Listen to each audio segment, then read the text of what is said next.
మనం చేసిన ప్రతి ప్రార్థన దేవుడు విని మనకు ఆన్సర్ ఇచ్చాడు అనుకో, మనం దేవుని నమ్మినట్టు.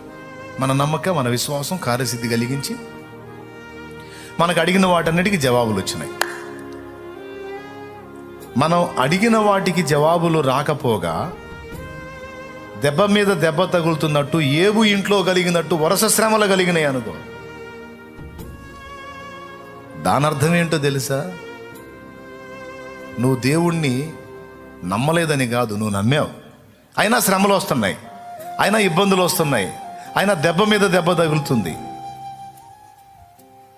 ఎందుకని? నేను దేవుణ్ణి నమ్మక ఇట్లా వస్తుంది అంటే, లేదు నమ్మావు. నువ్వు దేవుణ్ణి నమ్మటం సంగతి అటుంచి, ఇన్ని పరిశోధనలు నీకు వస్తున్నాయి అంటే నిన్ను దేవుడు నమ్మాడు.